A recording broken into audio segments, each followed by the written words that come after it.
देखिए process costing का 8 class है। तो आज की क्लास बहुत काम की क्लास है। काम का मतलब इसमें इक्विवेलेंट प्रोडक्शन में यदि दो मटेरियल का केस हो तो क्वेश्चन कैसे सॉल्व होगा। तो सबसे पहले ऐसे क्वेश्चन में दिक्कत क्या आती है, आपको ये नहीं पता चल पाता कि मटेरियल एक है या मटेरियल। तो आज की क्लास का जो टॉपिक शुरू कर रहे हैं उसका नाम है two materials in process costing.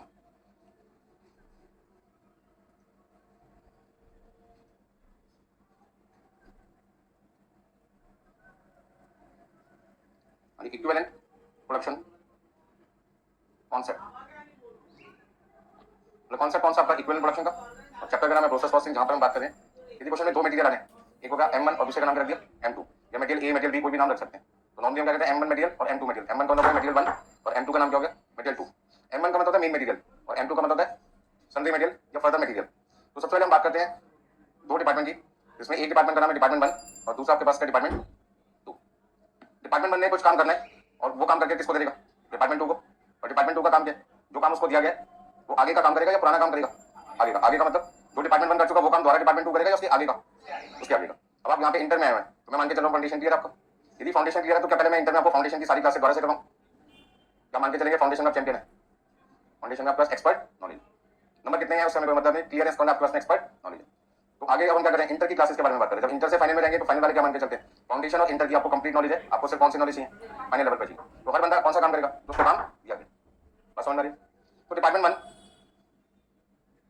लिखते जाओ, अभी उन्हें कुछ ना कुछ क्या मिलेगा और उन्हें क्या बनाना पड़ेगा, जो आउटपुट डिपार्टमेंट 1 बनाएंगे वो आउटपुट डिपार्टमेंट 2 के लिए क्या बन जाएगा, इनपुट बन जाएगा। अभी डिपार्टमेंट 1 का जो आउटपुट है, डिपार्टमेंट 1 का जो आउटपुट है वो डिपार्टमेंट 2 के लिए क्या बन जाएगा, इनपुट। ऐसे में डिपार्टमेंट 2 को फर्दर प्रोसेसिंग भी करनी पड़ेगी। जब आप फर्दर प्रोसेसिंग करोगे तो फर्दर प्रोसेस करने में कुछ ना कुछ खर्चा भी लगेगा।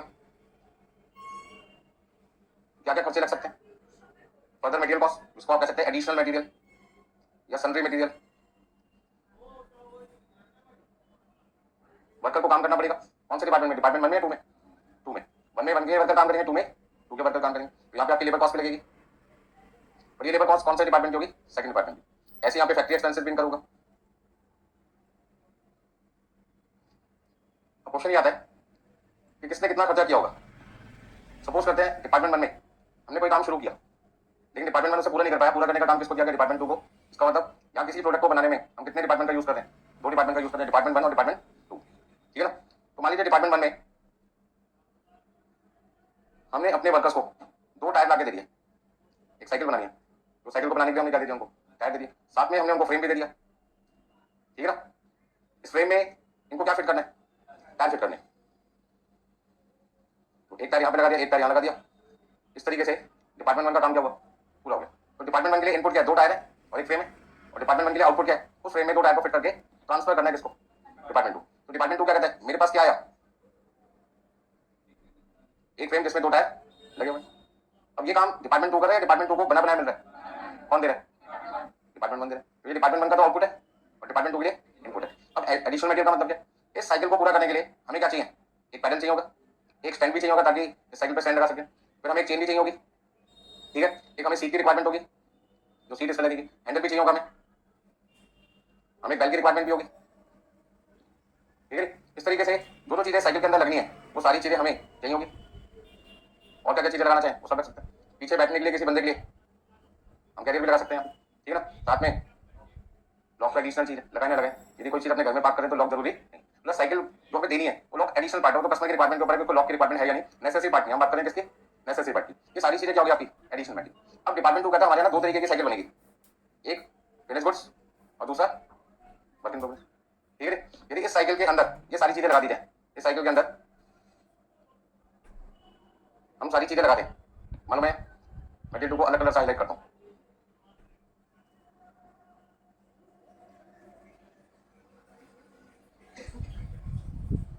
ठीक है ना।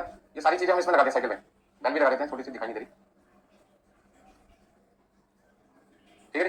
तो इस तरीके से क्या होगा, ये तो साइकिल आपको दिखाई दे रही है, इसमें मान के चलते हैं सारी चीजें लगी हैं, बस समझ रही। तो ये साइकिल आपके लिए क्या बना जाएगा, 100% कंप्लीट, क्या बना जाएगा 100%। अब दूसरी साइकिल बनाते हैं,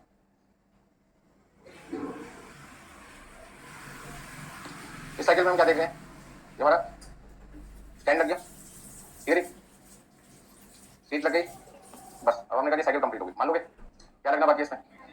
पेडल लगना बाकी है, तेल लगनी बाकी है, बेल लगना बाकी है, मतलब बहुत सारी चीजें जो आपको लगता है कि साइकिल अभी पूरी नहीं लग रही। तो इस वाली साइकिल और इस वाली साइकिल में हमें दो चीजों का डिफरेंस दिख रहा है, यहाँ पे सारी चीजें कंप्लीट है और यहाँ सारी चीजें कंप्लीट नहीं। तो उसके डिपार्टमेंट 2 में भी कितने तरीके का गुड बन सकता है। तो आज वर्कर फैक्ट्री से जब जाने लगे तो हमने उनसे पूछा कि आपने सारी की सारी साइकिलें कंप्लीट कर दी 100%। उन्होंने कहा नहीं, कुछ साइकिल्स हमने 100% कंप्लीट किया और कुछ साइकिल हमारी 100% कंप्लीट नहीं। मेरा क्वेश्चन आपसे ये है कि जो ब्लू कलर का मटेरियल लगा हुआ है, आप इसको कौन सा मटेरियल बोलोगे।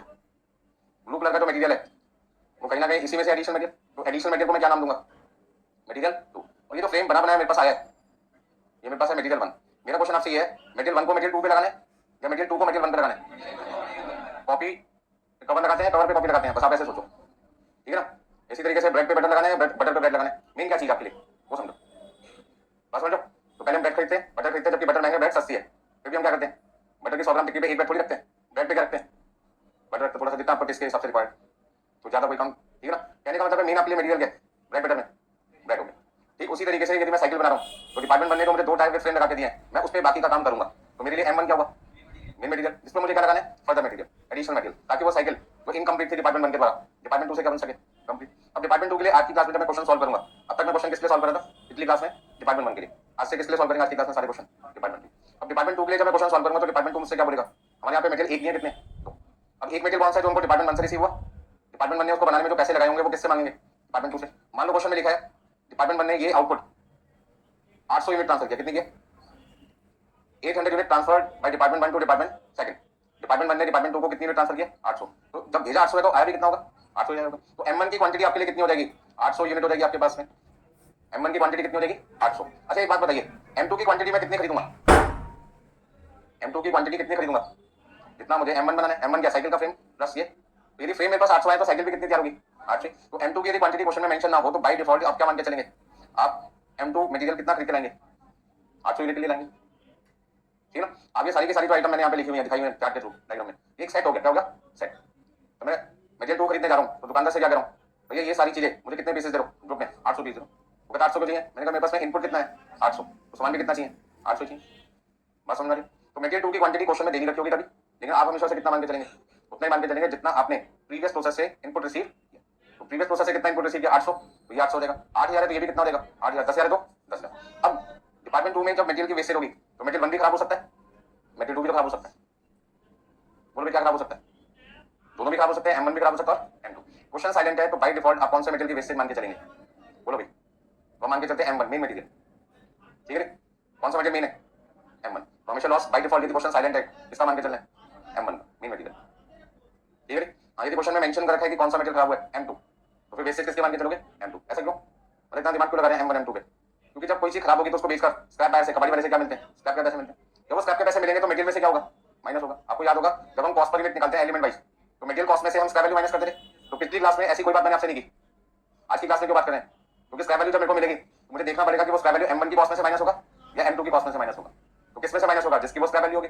यदि M1 की स्क्रैप वैल्यू होगी तो M1 की कॉस्ट में से माइनस होगा, M2 की स्क्रैप वैल्यू होगी तो M2 में से माइनस होगा। और क्वेश्चन में मेंशन नहीं करेगा किसकी स्क्रैप वैल्यू, बस स्क्रैप वैल्यू दे रखी है आपको, तो मान के चलेंगे वो मेन मटेरियल खराब हुआ था जिसमें से हम उसकी स्क्रैप वैल्यू माइनस नोट कर लीजिए बराबर से। तो ज्यादा मुश्किल पॉइंट नहीं है, जितना काम आपने प्रीवियस क्लास में किया था सब कुछ वैसे ही करना है। बस आपको ये ध्यान रखना है कि आज की क्लास में जो मैं क्वेश्चन आपको करवाने जा रहा हूँ उसमें कितने मटेरियल के केसेस मिलेंगे, दो। और दो की पहचान क्या है, एक मटेरियल पुराना प्रोसेस आपको बना के देगा और दूसरा मटेरियल आप फर्दर प्रोसेस के नाम से इंट्रोड्यूस करेंगे। तो ये 800 यूनिट मान लीजिए आपको 50 रुपए पर यूनिट के हिसाब से मिली, प्लीज यहाँ पे ध्यान से सुनिए। 800 यूनिट हमें प्रीवियस प्रोसेस से मिली कितने रुपए के हिसाब से, 50 रुपए के हिसाब से। तो ये मेरे पास क्या हो गया, इनपुट हो गया। मटेरियल 2 मैंने 800 यूनिट मार्केट से खरीद ली 10 रुपए पर यूनिट के हिसाब से, कितने रुपए में, 8,000 रुपए। अब मेरा क्वेश्चन आपसे ये है कि जब मैं प्रोसेस अकाउंट बनाऊंगा, प्रोसेस सेकंड अकाउंट बनाऊंगा, यहाँ पे सबसे पहले क्या लिखूंगा, प्रोसेस वन अकाउंट, कितनी यूनिट 50 रुपए के हिसाब से कितना 40,000। फिर मैं लिखूंगा टू सन्ड्री मटेरियल या फर्दर मटेरियल या एडिशनल मटेरियल, कोई भी नाम दे सकते हैं। कितनी यूनिट 800, कितना रेट, कितने रुपए, क्या 800 मुझे 2 बार लिखना चाहिए, हाँ ये ना कर दीजिए, लिखना चाहिए, क्यों, अरे मटेरियल अलग अलग है लेकिन आउटपुट तो 800 यूनिट ही रहेगा। आपने 5 रजिस्टर खरीदे और 5 ही कवर खरीदे, उन 5 कवर को जब 5 रजिस्टर पे लगा दोगे तो रजिस्टर 10 हो जाएंगे क्या, ऐसा होगा तो सर आप लाइफ में चमत्कार है, होगा क्या, नहीं ना। तो यहाँ कैसे हो सकता है, इनपुट तो सेम ही रहेगा ना, इनपुट क्या रहेगा सेम। एक चीज पर जितनी मर्जी चीजें लगाते जाओ, छोटा सा एग्जांपल लो मैंगो शेक का, सर्दियों का टाइम चलता है, गर्मियों का टाइम पे देखो कभी ना कभी तो किसी ने दुकानदार से लेके पिया होगा, नहीं पिया तो क्लास खत्म होने के बाद जाना और एक गिलास मैंगो शेक मांगना किसी दुकानदार से। तो सबसे पहले क्या करेगा, मिक्सर के अंदर मैंगो शेक बनाएगा और वो शेक उसमें डाल देगा। उसके बाद वो क्या करता है, आइसक्रीम भी डालेगा, ड्राई फ्रूट भी डालेगा, फ्लेवर डालने के लिए कहीं ना कहीं वो रेड कलर या ग्रीन कलर का फ्लेवर भी डालेगा लिक्विड फॉर्म में। ठीक है। तो सारी चीजें जो उस ग्लास में डाल रहे हैं वो ग्लास से बाहर गिर रही है क्या? ग्लास के अंदर ही है। बट ग्लास के अंदर एक तो शेक था, पहला मटेरियल हो गया मेन मटेरियल। दूसरा उसने उसमें क्या रखा? आइसक्रीम का एक्सपोर्ट कर दिया। सेकंड मटेरियल हो गया ड्राई फ्रूट्स, थर्ड मटेरियल हो गया फ्लेवर, फोर्थ मटेरियल हो गया। मटेरियल 4 है बट ग्लास तो कितना है? एक ही है। तो इनपुट तो एक ही है ना, उसी से क्या बनेगा? आउटपुट। तो आउटपुट कभी इनपुट से ज्यादा तो हो ही नहीं सकता। यदि इनपुट ही 800 है तो मैक्सिमम आउटपुट कितना होगा? 800 होगा। यदि कोई वेस्टेज नहीं होती, और यदि वेस्टेज होगी तो आउटपुट 800 से क्या देगी? कम हो जाएगी। बट 800 से कभी ज्यादा नहीं हो सकती। 800 से ज्यादा कब होती? भैया हो ही नहीं सकती।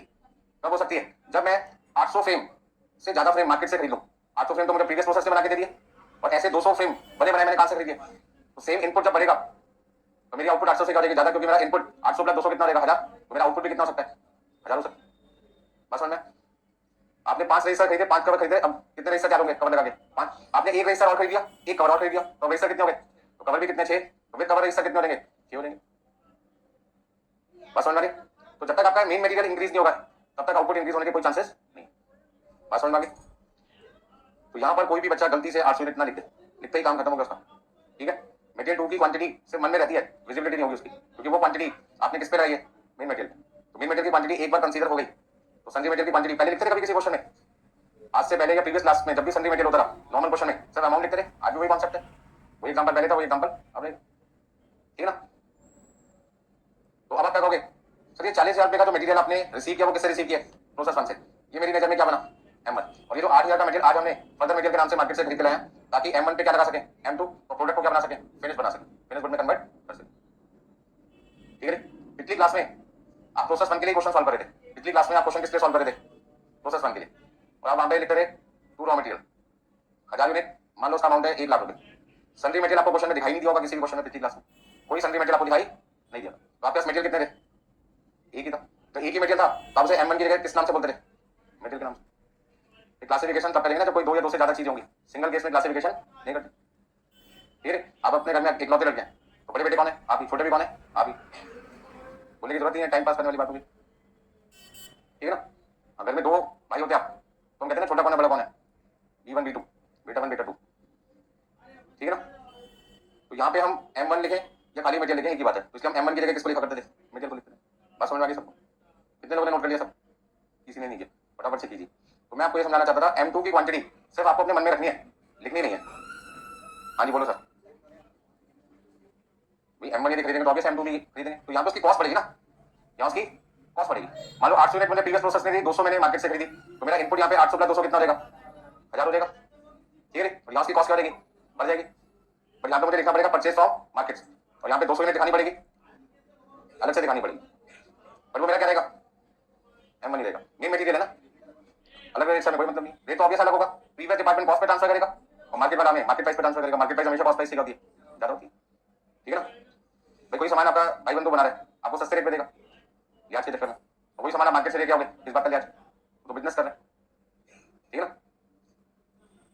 चलिए ठीक है सबने? तो मटेरियल 2 हम 10 रुपए पर यूनिट ले रहे हैं या 10,000 रुपए में ले रहे हैं, कोई ना कोई अमाउंट आपको अलग से मेंशन होगा। ऐसी लेबर कॉस्ट क्वेश्चन में दे रखी होगी, मान लो 15,000 रुपए, फैक्ट्री का खर्चा मान लीजिए 25,000 रुपए, कोई भी अमाउंट हो सकता है। तो ध्यान रखना डिपार्टमेंट 2 कौन सा काम कर रहा है? फर्दर प्रोसेसिंग का काम कर रहा है। डिपार्टमेंट 2 कौन सा काम कर रहा है? Further processing. डिपार्टमेंट 2 कौन सा काम कर रहा है? बार बार क्यों पूछ रहा हूँ? क्योंकि डिपार्टमेंट 2 डिग्री ऑफ कंप्लीशन किस काम की बताएगा? जो काम उसने किया या जो काम नहीं किया? बोलो भाई। जो काम डिपार्टमेंट 2 करेगा उसके बारे में बताएगा या जो नहीं किया उसके बारे में भी बताएगा?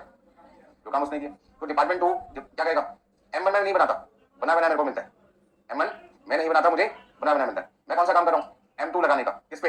M1 पे। इसलिए मुझे लेबर की जरूरत पड़ती है और किसकी? फैक्ट्री की। तो मैं डिग्री ऑफ कंप्लीशन केवल किसकी बता पाऊंगा? M2 की, लेबर की और फैक्ट्री एक्सपेंस की। किसकी नहीं बता पाऊंगा? डिग्री ऑफ कंप्लीशन डिपार्टमेंट 2 कहता है M1। तो मैंने कहा यदि आप डिग्री ऑफ कंप्लीशन M1 की नहीं बताओगे तो इक्विवेलेंट प्रोडक्शन स्टेटमेंट बनाते टाइम हमें डिग्री ऑफ कंप्लीशन किसकी भी चाहिए होगी? M1 की भी चाहिए होगी। तो वो M1 की डिग्री ऑफ कंप्लीशन क्या मान के चलेंगे? 100%। क्योंकि डिपार्टमेंट 2 कहता है मुझे बना बनाया सामान मिला है M1 के नाम से, तो मेरी नजर में क्या है? 100%। जैसे मैं आपको इंटरमीडिएट की क्लासेस दे रहा हूँ कॉस्ट अकाउंटिंग सब्जेक्ट की, तो मैं आपको फर्दर प्रोसेस कर रहा हूँ किससे? कॉस्ट अकाउंटिंग सब्जेक्ट से। मेरी नजर में आप क्या है? फाउंडेशन कंप्लीट है, दैट इज मटेरियल 1 मेरी नजर में क्या है? 100% कंप्लीट है। मैं क्या लगा रहा हूँ? Material 2 cost accounting. तो मैं डिग्री ऑफ कंप्लीशन किसकी बताऊंगा? फाउंडेशन की या इंटरमीडिएट में कॉस्ट अकाउंटिंग सब्जेक्ट की? मेरे से पूछेगा आपका कोर्स कंप्लीट हो गया तो मैं कौन से सब्जेक्ट के बारे में बोलूंगा? जो फाउंडेशन में 4 सब्जेक्ट पढ़े थे वो, या जो मैं इंटर में कॉस्ट अकाउंटिंग पढ़ा रहा हूँ उसकी बात करूंगा आपसे। ठीक है? बात समझ आ रही मेरी? तो सिंपल बात है कि डिपार्टमेंट 2 केवल उसकी डिग्री ऑफ कंप्लीशन बताता है जो काम उसने किया, और जो काम करा गया मिला वो उसकी नजर में क्या? 100%। तो किसकी डीओसी क्वेश्चन में नहीं मिलेगी? M1 की। और किसकी दे रखी होगी? M2 की। तो अब ऐसे समझो DOC डिग्री ऑफ कंप्लीशन आपको क्वेश्चन में M1 नहीं दे रखी होगी, आपको क्या करना पड़ेगा, एज्यूम करना पड़ेगा क्या 100% किसका, ओपनिंग WIP का 100% मानना पड़ेगा, ठीक है। इंट्रोड्यूस एंड कंप्लीटेड तो होता ही है 100% है। नॉर्मल लॉस हम क्या करते हैं, इग्नोर करते हैं, कंसीडर नहीं करते, लेकिन परसेंटेज क्या मानी जाती है, परसेंटेज क्या मानी जाती है 100%, लेकिन हम क्या करते हैं, इग्नोर करते हैं। इसलिए नॉर्मल लॉस को लिखो ही मत ताकि झगड़ा खत्म हो जाए। जो चीज लिखनी नहीं है उसकी परसेंटेज जानकर भी क्या करेंगे, ठीक है ना। अरे एबनॉर्मल लॉस क्या लेके चलना है 100%, एबनॉर्मल गेन 100%, क्लोजिंग WIP 100%, किसका M1 का। अब आप कहोगे सर डिपार्टमेंट 2 ने M2 लेबर कॉस्ट और ओवरहेड कॉस्ट की परसेंटेज बताई है, M1 की क्यों नहीं बताई। अभी डिपार्टमेंट 2 आपको डिग्री ऑफ कंप्लीशन केवल किसकी बता सकता है, M2 लेबर कॉस्ट और किसकी, क्योंकि M2 लगाने का काम कौन कर रहा है, डिपार्टमेंट 2 कर रहा है। तो डिपार्टमेंट 2 तो M2 लगा रहा है ना, कितना लगाया कितना नहीं लगाया वो केवल किसके बारे में बता सकता है, M2 के बारे में बता सकता है। वो कहते हैं मैं M2 लगा चुका हूँ, ये सारी चीजें आपको एज्यूम करनी होगी, गिवन होगी क्वेश्चन में, गिवन होगी। मान लो यहाँ पे लिखा है M2 100%, कोई भी परसेंटेज क्वेश्चन में दे सकते हैं। लेबर 80%,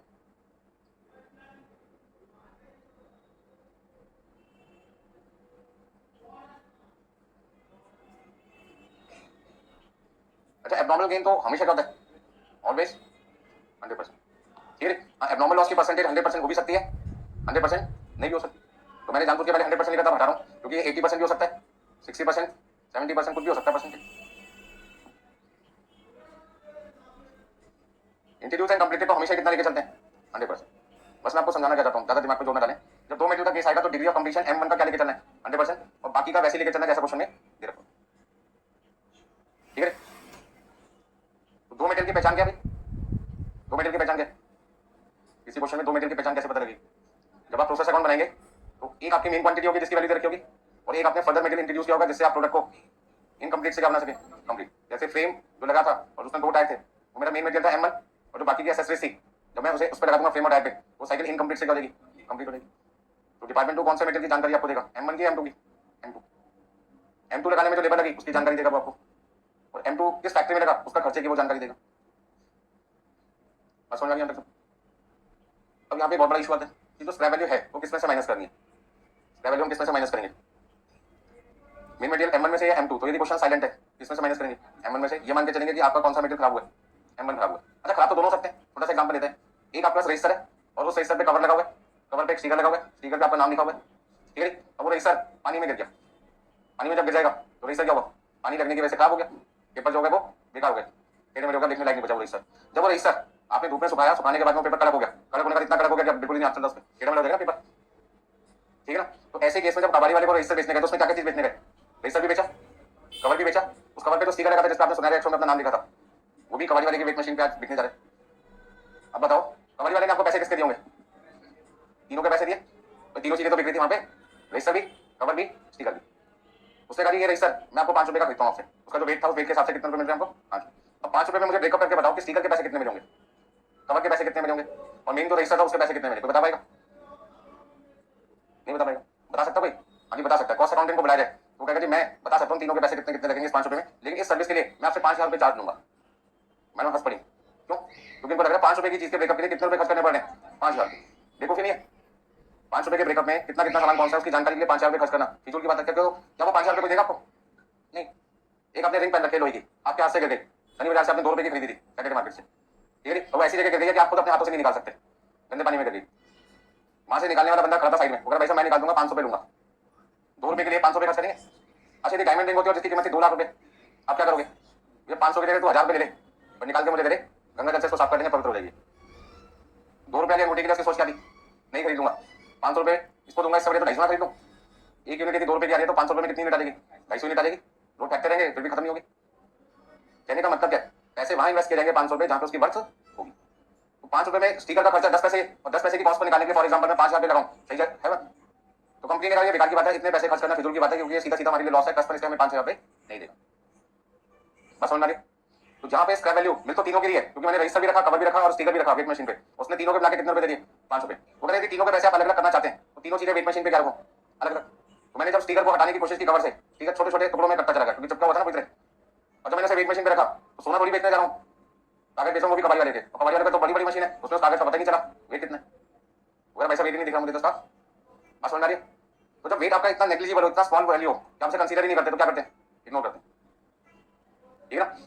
आपके पास में 2-2 हज़ार के 50 नोट है और एक सिक्का भी 1 रुपए का, अब वो सिक्का खो गया तो आपको क्या लगता है? छोड़ यार, कौन दिमाग खर्च करेगा इतना? क्योंकि 2,000 रुपए के आगे आपका दिमाग चलना बंद हो जाता है, 1 रुपए की वैल्यू नहीं समझता। मैं भी होऊंगा, मैं भी ऐसे सोचूंगा, और ये मेरी जेब में से 1 रुपए टोटल है वो खो जाए, वैसा लगता है दुनिया खत्म हो गई मेरी तो, क्योंकि उस समय मेरे लिए 1 रुपए है बहुत बड़ा अमाउंट। तो पर्सन टू पर्सन मैंने करता है, किसके लिए 1 रुपए बड़ा अमाउंट है, किसके लिए अमाउंट छोटा है। जिसको लगता है 1 रुपए छोटा है, रोज भैया हमारे काउंटर पे 1 रुपए छोड़ के जाए, महीने के कितने पैसे इकट्ठे होंगे, ठीक है ना। ठीक है, कोई नहीं जाएगा, सबकी नजर में 1 रुपए की वैल्यू। बस समझ आ रहा है? चलिए, तो आज की क्लास में कुछ नए पॉइंट्स क्या सीखने को मिल रहे हैं कि डिपार्टमेंट 2 आपको डिग्री ऑफ कंप्लीशन किसकी नहीं बताएगा, मेडिकल 1 की। किसकी बताएगा? मेडिकल 2 लेबर ऑफ ओवरहेड की। दूसरा भाई, जो M1 की डिग्री ऑफ कंप्लीशन डिपार्टमेंट 2 नहीं बताएगा, वो क्यों नहीं बताएगा? क्योंकि वो कहता है मैंने नहीं बनाया, बना बनाया मिला, और जो चीज मुझे बनी बनाई मिलती है मैं उसको मान के चलता हूँ, मेरी नजर में क्या 100% है, इसलिए हम अज्यूम करें कि उसकी DOC सारी की सारी जगह जहां भी वो इस्तेमाल होगा M1 कितने परसेंट मानी जाएगी? 100% मानी जाएगी। अब आपके सामने WIP दिखाई दे रहा है, ऊपर देखो राइट हैंड साइड पे WIP दिखाई दे रहा है, तो WIP में फ्रेम और जो टायर लगे वो मेरे लिए क्या है? M1 है, 100% है या नहीं है? लेकिन ये जो M2 मटेरियल है वो 100% है नहीं, इसका मतलब इसमें M1 क्या है? 100% है, बट M2 100% नहीं है। वो कहते हैं 60% है, लेबर 50% है, ओवरहेड 40% है। तो WIP में M1 क्या दिखाई दे रहा है? 100% दिखाई दे रहा है, क्योंकि वो कहते हैं कि मैंने फ्रेम के ऊपर M2 लगाना है, M2 पे फ्रेम नहीं लगाना। तो M1 तो बना बना मेरे को मिला जिसमें मुझे आगे का काम करना है, तो आगे का काम करने की जिम्मेदारी मुझे दी है, तो जो काम मुझे दिया है मैं उसका DOC बताऊंगा, जो मुझे दिया ही नहीं है उसका DOC मैं कैसे बता सकता हूँ? समझ में आ गई तुम्हें? चलिए, नोट करना किसी ने? चलिए नेक्स्ट देखो, स्क्रैप वैल्यू।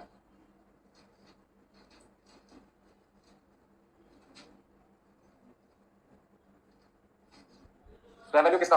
नॉर्मल लॉस का। तो नॉर्मल लॉस यहाँ पे कितने तरीके से कंप्यूट हो सकता है? क्वेश्चन में नॉर्मल लॉस को निकालने के लिए हमें अलग अलग लैंग्वेज दे सकते हैं।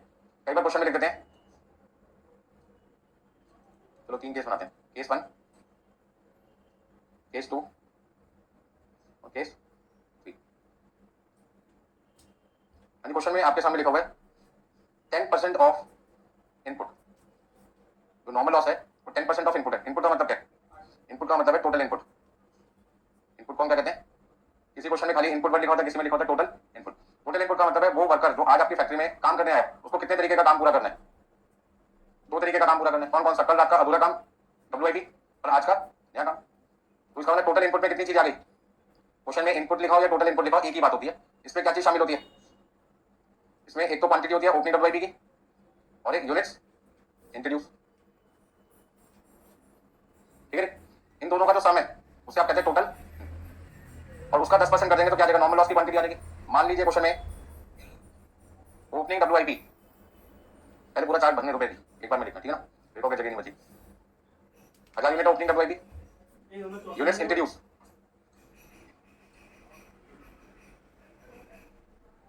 आपने किया 9000 यूनिट, और क्वेश्चन में क्लोजिंग WIP भी दिया हुआ है, ये आपके पास है 2000 यूनिट, ठीक है।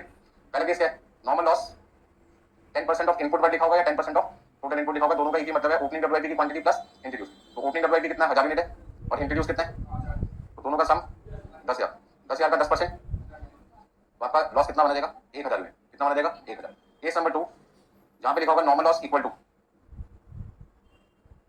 10% ऑफ आउटपुट, या क्वेश्चन में लिखा होगा ग्रॉस आउटपुट, या क्वेश्चन में लिखा होगा प्रोडक्शन। तीनों में से कोई भी लैंग्वेज रखी हो, तीनों का मतलब क्या है? एक ही है, आउटपुट, ग्रॉस आउटपुट, या फिर आपके पास में प्रोडक्शन। इन तीनों में से कोई भी वर्ड क्वेश्चन में लिखा है उसका मतलब यहाँ पर क्या लेके चलते हैं वो समझना है। Opening WIP plus introduce, UI का unit introduce minus closing WIP। क्या मतलब हुआ इसका? ग्रॉस आउटपुट का मतलब क्या है? यदि कोई भी लॉस ना होता आज हमारी फैक्ट्री में, यदि कोई भी लॉस ना होता तो फिनिश गुड्स की कितनी क्वांटिटी बन जाती? यदि मेरी फैक्ट्री में कोई भी नुकसान ना होता, ध्यान से समझो।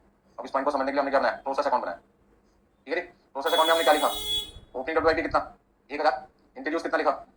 टोटल इनपुट आज काम करने के लिए कितना है? वर्कर जब शाम को जाने लगे तो हमने कहा कितना काम बीच में रोक दिया आपने? 2000। इसका आज यदि कोई लॉस ना होता, नॉर्मल लॉस, एबनॉर्मल लॉस ना होता, कोई भी लॉस ना होता, तो आपका आउटपुट कितना होता? ठीक है। यदि बिजनेस में कोई भी लॉसेस ना होते तो आज आपका आउटपुट कितना होता? Opening plus introduce minus closing equal to 8000। तो 8000 का 10% निकालना पड़ेगा, जो भी आएगा 1000 10 9000 10 10 या माइनस माइनस इंटू 10%। तो 8000 का 10% कितनी यूनिट का लॉस माना जाएगा? तीसरा केस है normal loss 10% of current input, ऐसे एक वर्ड लिखा हुआ दिखाई देगा 10% ऑफ करंट इनपुट। यदि 10% ऑफ करंट इनपुट लिखा है तो करंट इनपुट का मतलब क्या होता है पहले तो ये बता लगे। ये जो इंट्रोड्यूस 9000 यूनिट लिखा ना इसको बोलते हैं करंट। अभी आप मत लिखो इनडायरेक्टली, इसका मतलब करंट इनपुट है। करंट इनपुट का मतलब है quantity of material 2, quantity of material 2, और मटेरियल 2 किसके बराबर होता है? क्वांटिटी ऑफ मटेरियल 1 के। तो यदि आपको मटेरियल 2 की क्वांटिटी चाहिए और क्वेश्चन में नहीं दे रखी तो वो किसके इक्वल मानी जाएगी?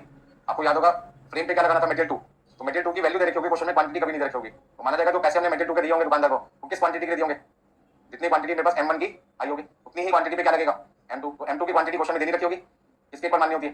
M1 के इक्वल माननी पड़ती है। बस समझ आ गई। यदि रजिस्टर आपने 10 खरीदे हैं तो कवर भी कितने खरीदे लाते हैं? 10 ही लाते हैं। स्टिकर भी कितने चाहिए आपको? 10 ही चाहिए। मुझे बड़ी बात, तो M1 जितना आएगा उसी के हिसाब से क्या चाहिए? M2 चाहिए ना। चलिए आगे देखते हैं। अब करंट इनपुट का मतलब क्या है यहाँ पे समझाने के लिए लिख देता हूँ। करंट इनपुट मतलब units of material 2। Current input का मतलब है यूनिट्स ऑफ मटेरियल 2। अब मटेरियल 2 की यूनिट्स होती नहीं हमें क्वेश्चन में गिवन, हम क्या कहेंगे? इक्विवेलेंट टू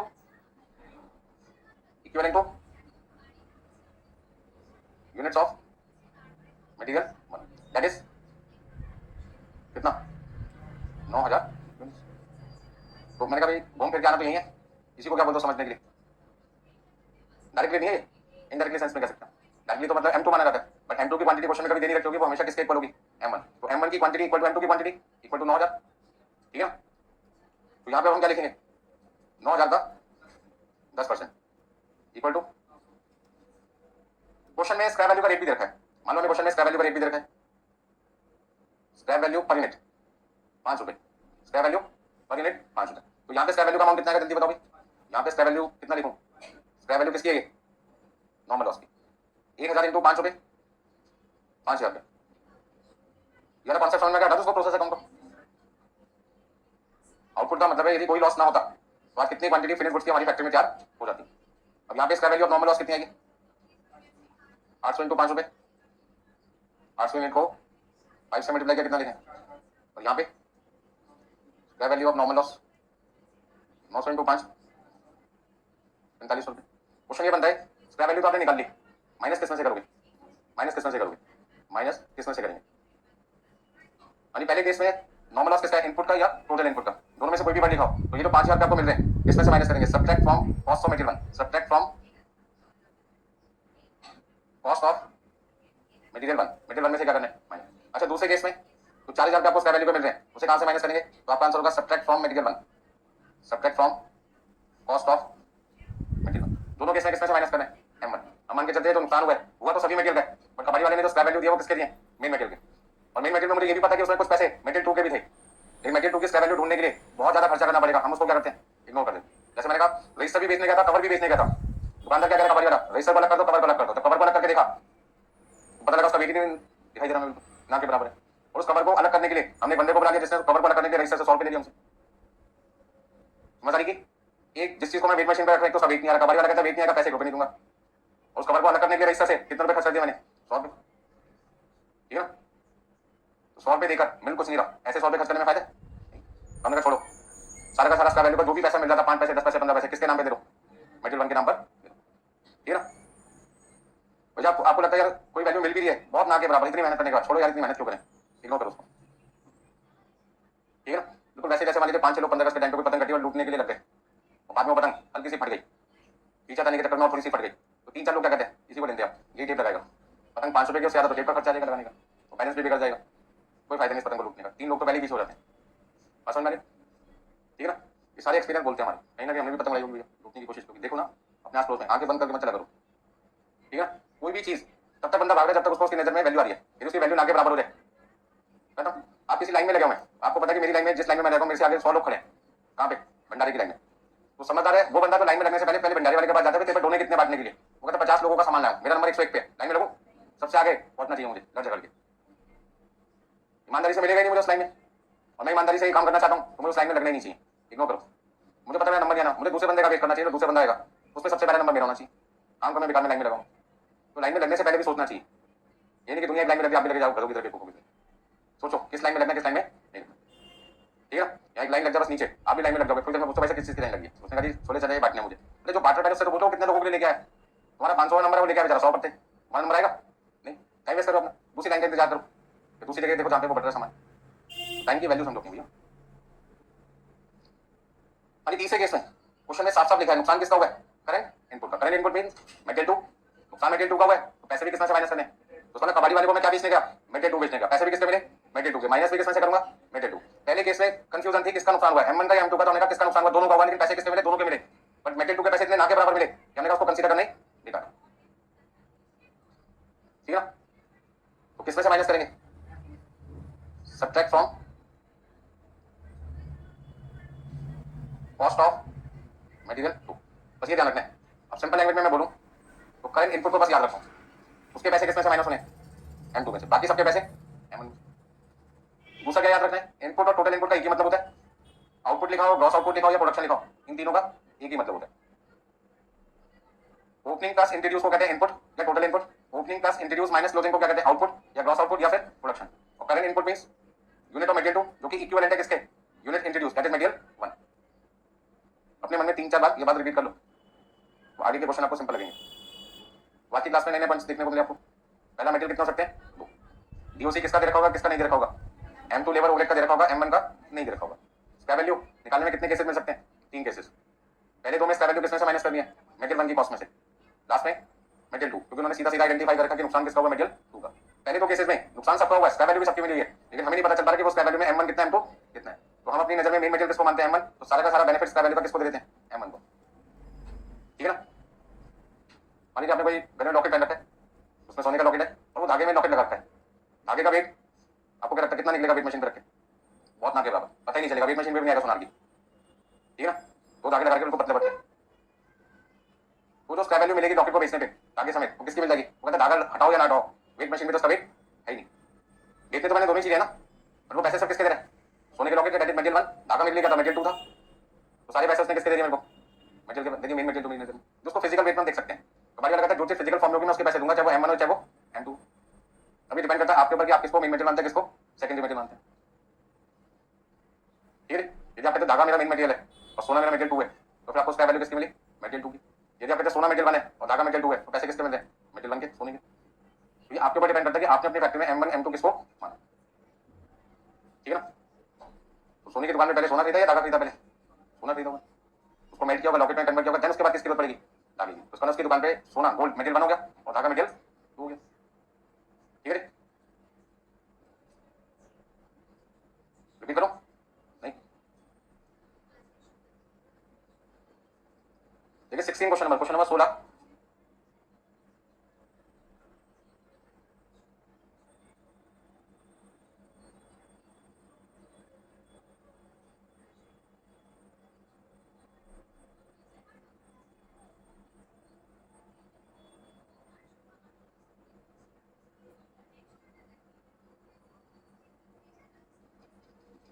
यानी 16 क्वेश्चन 16 नंबर मिल गया सबको।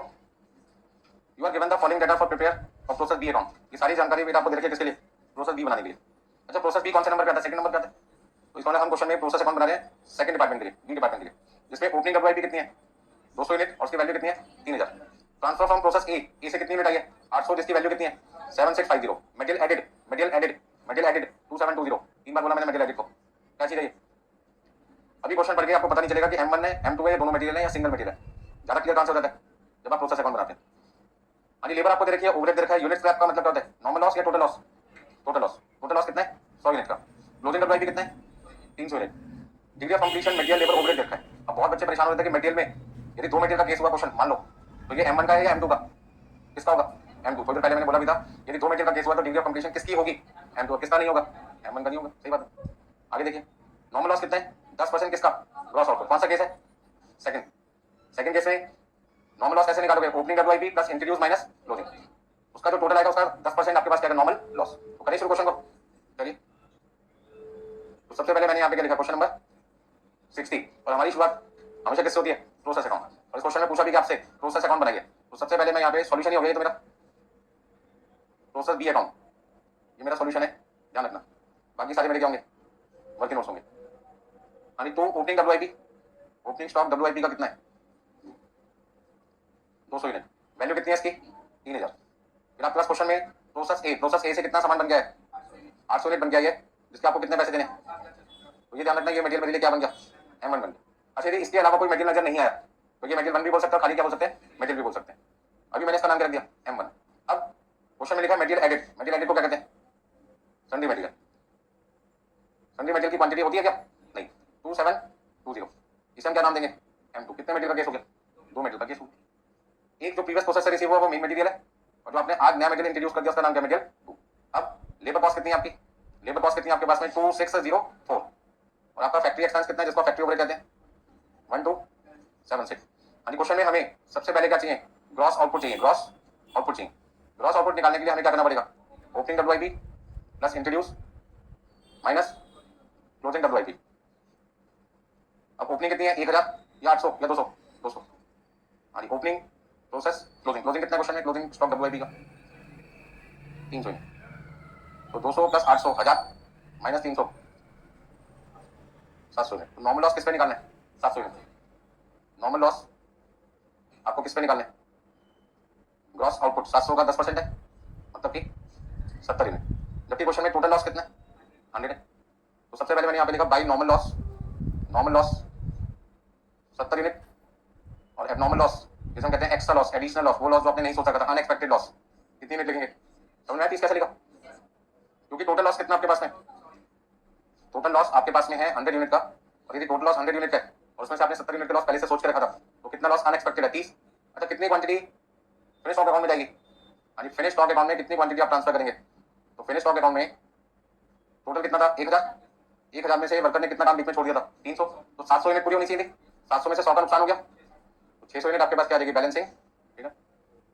तो डिपार्टमेंट बी क्या कहता है, आज हमारी फैक्ट्री में कितना काम 100% हो गया पूरा, 600 यूनिट। अच्छा नॉर्मल लॉस का स्क्रैप रेट कितना है, 5 रुपए के हिसाब से कितना आ जाएगा, 350 रुपए। नॉर्मल लॉस का स्क्रैप रेट है 5 रुपए पर यूनिट, तो 5 रुपए पर यूनिट के हिसाब से आपने 70 यूनिट को मल्टीप्लाई किया 5 से कितना आएगा 350। बाकी 3 चीजें ठीक उसी तरीके से आपको निकालनी है जैसे प्रीवियस क्लास में आपने हर क्वेश्चन में निकाला था। इन 5 का टोटल कीजिए और मुझे बताइए कितना लिखना चाहिए, 5 का टोटल कितना लिखूं जल्दी बताओ। हाँ जी 86150, ज्यादा नहीं बोल गए, 17,250 250, 17,250, एक तरीके से 5 गुना बता दिया आपने तो 8600। चलिए कोई नहीं, भूल चूक माफ, ध्यान रखिए, कैलकुलेटर एग्जाम में लेके जाएं और उससे जरूर कैलकुलेशन करके देखें। किसी से भी गलती हो सकती है, मुझसे भी, आपसे कोई टेंशन वाली बात नहीं है, एग्जाम में ना हो, बस इतना ध्यान रखें। ठीक है 3000 अभी ये 7650 है, 2720 2604 1276, तो टोटल अमाउंट 500 का कितना आ जाएगा 17,250। कोई दिक्कत इसमें, तो प्रोसेस अकाउंट देखकर ही आपको पता लग जाएगा एक मटेरियल का केस है या 2 मटेरियल। सिंपल सिंपल बात करूं तो जब भी क्वेश्चन में सन्ड्री मटेरियल आपको लिखा हुआ दिखाई दे अलग से, कितने मटेरियल का केस बन जाएगा, 2 मटेरियल का। ज्यादातर बच्चे एग्जाम में यही कंफ्यूजन में रहते हैं कि मटेरियल एक है या मटेरियल 2 है, एक में 2 बना के आ जाते हैं, 2 में एक का बना के आ जाते हैं। ठीक है और आसान तरीका, जब 2 मटेरियल की पहचान करनी है सबसे पहले किसको इग्नोर कर दो, इसको देखना ही नहीं है, ओपनिंग स्टॉक को तो देखना ही नहीं, ऐसे एग्जाम में काटना नहीं है, मैं तो फटाफट से साफ कर दूंगा, इसको क्लीन कर दूंगा, ऐसे आप मत करना, मतलब देखना ही नहीं समझो, ठीक है ना। आपने इसको इग्नोर कर दिया, मैंने इसको ऐसे इग्नोर कर दिया, मैंने कहा तो मैंने देखा ही नहीं, है ही नहीं। अब लेबर मटेरियल होता है क्या, नहीं, इसको भी हटाओ। फैक्ट्री एक्सपेंस मटेरियल होता है क्या, अभी कितने मटेरियल दिख रहे हैं, प्रोसेस ए से जो मटेरियल आ रहा है वो भी मटेरियल है, और जो मैंने फर्दर मटेरियल लगाया वो भी मटेरियल है, तो कितने मटेरियल हो गए, तो एक मटेरियल 1 और एक मटेरियल 2। मटेरियल 1 किसको नाम दे रहा है, जिसकी आगे क्वांटिटी होती है, और मटेरियल 2 किसको नाम दे रहा है, जिसकी क्वांटिटी नहीं होती। अब आपको क्या करना है, ऐसे क्लीन करना है, ऐसे मैंने, ठीक है। कोई भी बच्चा जिसको दिक्कत हो अभी भी पूछ सकते हैं, क्योंकि यदि आपने एक मटेरियल का केस लेके चला तो इक्विवेलेंट प्रोडक्शन में कॉलम कितने बनेंगे मटेरियल के, एक कॉस्ट पर यूनिट में एक, और 2 मटेरियल का केस होगा तो फिर इक्विवेलेंट प्रोडक्शन में मटेरियल के कॉलम कितने बनेंगे, 2, कॉस्ट पर यूनिट भी 2, तो सब कुछ गड़बड़ हो जाएगा ना यदि गलत हो गया तो। अब प्रोसेस भी अकाउंट मेरा रुक गया इन 3 क्वेश्चन मार्क की वजह से, क्योंकि इनकी वैल्यू मुझे ढूंढ के निकालनी है, ठीक है ना। कैसे निकालेंगे अभी देखते हैं, उसके लिए आपको क्या करना पड़ेगा, सबसे पहले इक्विवेलेंट प्रोडक्शन स्टेटमेंट बनानी पड़ेगी, बनाई, चलो मैंने तो बना लिया। और यहाँ पे हम क्या लिख रहे हैं, इक्विवेलेंट प्रोडक्शन स्टेटमेंट। अच्छा यदि मेथड का नाम ना दे रखा क्वेश्चन में तो FIFO, और यहाँ पे कौन सी चीज यूज नहीं होती, अमाउंट, सारी चीजें सिर्फ कौन सी होती है, यूनिट्स। ये सॉल्यूशन का पार्ट है या वर्किंग नोट है, वर्किंग नोट बना दिया हमने। सबसे पहले हम क्या लिखते हैं, ओपनिंग WIP, फिर क्या लिखते हैं, इंट्रोड्यूस एंड कंप्लीटेड, यहाँ पे क्या लिखेंगे, ट्रांसफर टू फिनिश स्टॉक कह सकते हैं, फिनिश स्टॉक, अरे ट्रांसफर टू फिनिश स्टॉक। कितना ट्रांसफर किया था हमने, 600, नॉर्मल लॉस 70, नॉर्मल लॉस 30, और क्लोजिंग WIP 300, टोटल 1000 इधर था 200, इधर था 800। हाँ, फीफो मेथड के हिसाब से पहले किसको कंप्लीट करोगे? 200 को। तो बैलेंसिंग फिगर 600 बनाने के लिए कितना आपको कंप्लीट करना पड़ेगा? 400। यदि मुझे 600 यूनिट कंप्लीट करनी है जिसमें 200 पुरानी वाली पहले कंप्लीट करूंगा, तो नए में से कितना कंप्लीट करूंगा? 400। ठीक है जी। अब मुझे चाहिए डीओसी। क्या चाहिए? डीओसी। तो जो टेबल मुझे दे रखी है उस टेबल में एम का मतलब क्या? मटेरियल 1 या मटेरियल 2?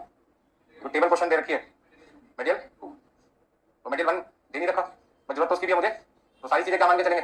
100%। तो आप एक काम कीजिए, जैसे मैं करूंगा, मैं क्या करूंगा, यहाँ पे डीओसी की टेबल बनाऊंगा खुद अपने लिए, और यहाँ पे M1 M2 लेबर और क्या लिखूंगा? पूरे।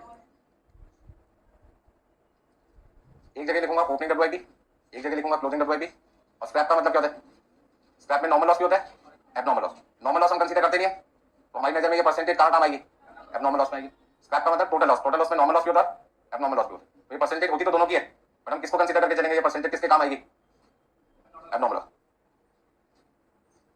M1 नहीं दे रखा, कितना मान के चलेंगे? बस सीधा सीधा तीनों जगह कितना लिख दो चुपचाप, 100%। बाकी percentage copy paste, copy paste का मतलब 80%, 60%, कितना? 50%, 70%, 50%, 40%, 100%, 70%, 60%। ठीक है इतना? तो ये चीजें हमें क्वेश्चन में गिवन होगी, 2 मेटल के केस में, और ये आपकी मिसिंग होगी, नॉट गिवन होगी। ऐसे केस में आपको अपनी तरफ से क्या करना पड़ेगा? एज्यूम करना पड़ेगा। ठीक है ना? अब इसके बाद तो आप चैंपियन हो, परसेंटेज आपको पता ही है। ओपनिंग में क्या करते हैं भाई? रिमेनिंग। तो 100 का रिमेनिंग, 80 का रिमेनिंग, 60 का रिमेनिंग, 40 और 50 का रिमेनिंग 50। आप चाहो तो ये टेबल बनाओ एग्जाम में, आप चाहो तो मत बनाओ। ठीक है, मैं तो आपको दोनों तरीके से करके दिखा रहा हूँ। हमने टेबल बना दी, उसके हिसाब से भी कर सकते हैं, बिना टेबल बनाए भी अपने मन में कर सकते हैं। लिखे यहाँ तक सबने?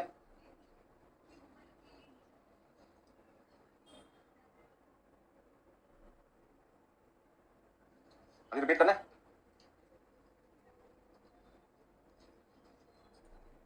ये 3% तो मैंने टेबल से देख के लिखी है। अब जो चीज दे रखी है वो लिखने की वैसे जरूरत नहीं है, सिर्फ समझाने के लिए किया मैंने आपके जैसा। एग्जाम में टाइम वेस्ट करने की जरूरत नहीं है टेबल को बनाने में। चलिए, तो परसेंटेज के हिसाब से M1 कितना था? 100%। रिमेनिंग कितना आएगा? 0%। नॉर्मल लॉस की परसेंटेज तो हम क्या करते हैं? कंसीडर ही नहीं करते। अब नॉर्मल लॉस 100% है, रिमेनिंग कितना आएगा? रिमेनिंग लेते हैं क्या नॉर्मल लॉस में? नहीं। कौन सा लेते हैं? जो गिवन होता है, मतलब कि क्लोजिंग WIP जो गिवन है। अरे अभी तो मैंने आपको समझाया, M1 की तो कोई परसेंटेज दे नहीं रखी होती भाई, M1 की तो कोई परसेंटेज दे नहीं रखी होती। हर जगह क्या लोगे? 100% का रिमेनिंग 0%, 100% लेंगे, 100% लेंगे। खाली ओपनिंग में रिमेनिंग लेते हैं, बाकी में तो जो चीज आपने लिखी है वो लेंगे। तो सब जगह कितना आएगा? 100%। अब मटेरियल 2 तो क्वेश्चन में से देख के लिख देते हैं। 80 का रिमेनिंग 20, 60 का रिमेनिंग 40, 50 का रिमेनिंग 50। क्लोजिंग WIP कितना है? 70%, 50% और 40%, 100%, 70% और कितना लिखा है? 60%। फिर से समझ लो, मटेरियल 2 लेबर ओवरहेड की परसेंटेज जो क्वेश्चन में टेबल दे रखी थी वहीं से यूज करनी है, और जो मटेरियल 1 है उसकी सारी की सारी परसेंटेज क्या मान के चलते हैं? 100। बस ओपनिंग में 100 का रिमेनिंग कितना? 0, बाकी सब जगह कितना आएगा? 100% आएगा। मटेरियल 1 के केस में ओपनिंग में रिमेनिंग परसेंटेज 0 होगी, बाकी सब जगह कितना लिखना है? 100%। अब कैलकुलेशन करके बताओ कितना कितना आएगा? ये तो डीओसी देखा है वो किस कॉलम से मल्टीप्लाई होगा? आउटपुट कॉलम से। तो 200 का 0%, 0, 200 का 20%, 40, 40%, 80 और 100% कितना हुआ? 100। तो 200 का 0%, 0, 200 का 20%, 40, 200 का 40%, 80 और 200 का 50%, 100, 400 का 100%, 400। यहाँ तो हर जगह कितना लिखेंगे?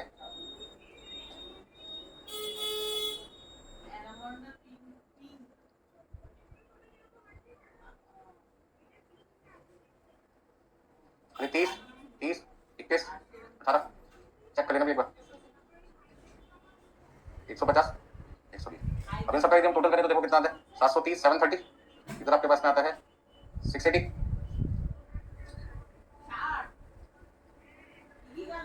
651। चेक करना कितना आता है?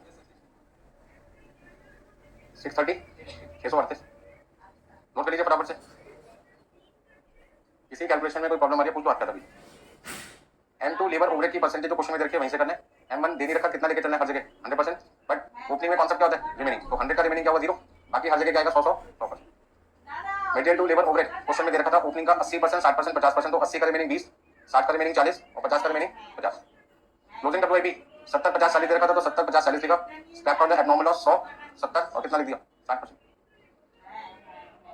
अब इसके बाद क्या करना है, कॉस्ट पर यूनिट निकालना है। जब जाओगे स्क्रैप वैल्यू किसमें से माइनस होगी, M1 से। केवल कौन से केस में M2 से माइनस करना है, जब नॉर्मल लॉस किसके ऊपर लिखा हो, करंट इनपुट।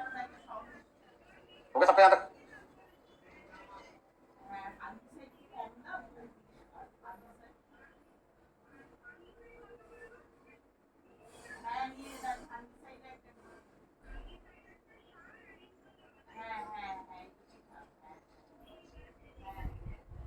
हाँ जी, वर्किंग नोट नंबर 2 जिसका नाम है स्टेटमेंट शोइंग, हाँ जी statement showing cost per unit element, हाँ जी statement showing cost per unit element wise. सबसे पहले आपको यहाँ पे क्या लिखना है, करंट कॉस्ट इनकर्ड। हाँ जी करंट कॉस्ट इनकर्ड का मतलब क्या है, कितनी कॉस्ट आपने इनकर की है। खाली कॉस्ट इनकर्ड वर्ड भी लिख सकते हैं। करंट वर्ड का मतलब क्या है, जो खर्चा आज हमने किया। तो आज हमने मटेरियल डिपार्टमेंट ए से कितने का लिया, 7650 का लिया। सनरी मटेरियल कितने का खरीद के लाए मार्केट से, लेबर को कितने पैसे दिए। इसमें से हमें क्या माइनस करना चाहिए, स्क्रैप वैल्यू किसकी, नॉर्मल लॉस की। नॉर्मल लॉस कितना था 70 यूनिट, स्क्रैप वैल्यू कितनी दी 5 रुपए, 350 रुपए। हाँ जी 7300 2720 2604 1276 ये आपकी आ गई नेट कॉस्ट। अब इक्विवेलेंट प्रोडक्शन तो हमें क्या करना चाहिए, डिवाइड करना चाहिए। तो इक्विवेलेंट प्रोडक्शन अभी आपने निकाला 730 यूनिट, 680 651 और 630। तो आपके पास आ जाएगा cost per unit element wise. Element का मतलब है हर खर्चे का अलग अलग पर यूनिट आपको पता लगना है। तो 7300 रुपये आपने खर्च किए थे 730 यूनिट पर, 1 यूनिट पे कितने लगे 10 रुपए। 2720 रुपये खर्च किए 680 यूनिट पे 4 रुपए। 2604 रुपये खर्च किए 651 यूनिट पे 4 रुपए और 2 रुपए। ठीक है ना।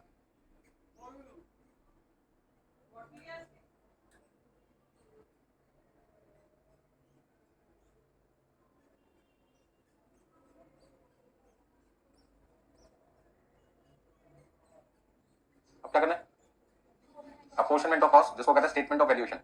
अपोर्शनमेंट ऑफ कॉस्ट कह दो या स्टेटमेंट ऑफ वैल्यूएशन एक ही बात है। अच्छा इसमें खर्चे चार है, तो पिछली क्लास में आप जब स्टेटमेंट ऑफ अपोर्शनमेंट करते थे तो वहां पे मटेरियल लेबर ओवरहेड लिखते थे। इस बार क्या लिखोगे, M1 M2 लेबर ओवरहेड, चार चीजें लिखनी पड़ेगी।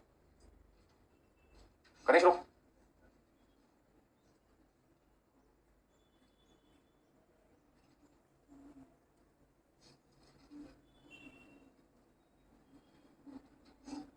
देखिए भाई नेक्स्ट पॉइंट आपके पास आ गया,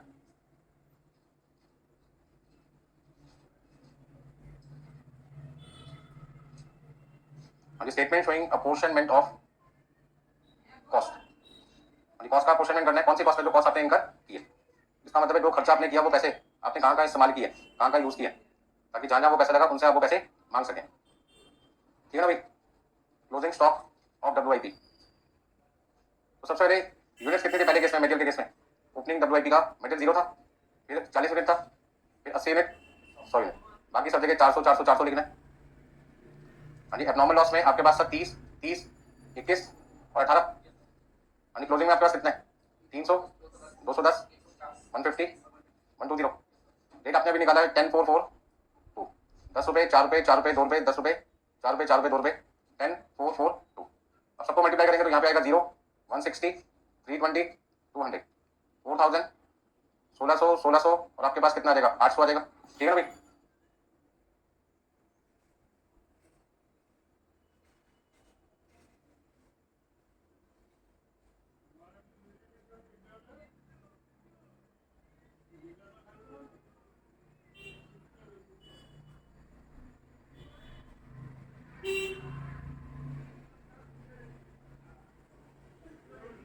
हाँ जी पहले केस में कितना अमाउंट लिखूं 680, दूसरे में 8000, फिर कितना बनता है देखा 540 और नेक्स्ट केस में 4680। हाँ जी कोई दिक्कत है इसमें।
हो गया भी सबका? चाहिए भी एब्नॉर्मल लॉस की वैल्यू कितनी लिखे? एब्नॉर्मल लॉस 540 और क्लोजिंग डब्ल्यूआईपी 46 और यहाँ जो वैल्यू लिखेंगे उसके दो ऑप्शन है, या तो बैलेंसिंग फिगर लिखें या फिर आपको जो मैंने पिछली क्लास में cost of output transfer to next process वाला वर्कलोड सिखाया था वो बनाना पड़ेगा। बना लेते हैं वो भी एक मिनट के लिए। अभी बैलेंसिंग फिगर बताना कितनी है? 11,680 बैलेंसिंग फिगर। और यदि इसको हम वेरीफाई करना चाहते हैं, इस 11,680 को वेरीफाई करना चाहते हैं तो 11,680 में सबसे पहले पता लगाओ ये वैल्यू है किसकी। 11,680 किसकी वैल्यू है? 600 यूनिट की। 11,680 रुपए वैल्यू किसकी है? 600 यूनिट की। और 600 यूनिट में दो तरीके का गुड्स है, एक 400 और एक 200। 600 यूनिट में दो तरीके का गुड्स है ना, एक 400 यूनिट और एक 200। तो यहाँ पे लास्ट वर्किंग नोट है, यानी cost of output transfer to finish stock account. यानी प्लीज शो ना करें, यानी cost of output transfer to finish stock. एक आपके पास है ओपनिंग डब्ल्यूआईपी और एक आपके पास है इंट्रोड्यूस एंड कंप्लीटेड। ओपनिंग की 200 यूनिट है, इंट्रोड्यूस कंप्लीटेड में से कितना लिया था? 400। यानी दो तरीके की कॉस्ट लगेगी, previous cost, current cost, total cost, या अमाउंट कह सकते हैं। इस पे कितने रुपए पहले से खर्च हो चुके हैं? 3,000। आज कितना खर्च किया? प्रीवियस कॉस्ट है 0, तो 600 यूनिट ट्रांसफर करने के लिए हमें टोटल कितने पैसे खर्च करने पड़े? ये बैलेंसिंग फिगर है आपको 11,680।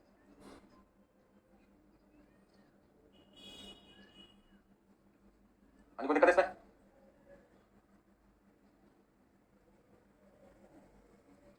रिपीट करना है?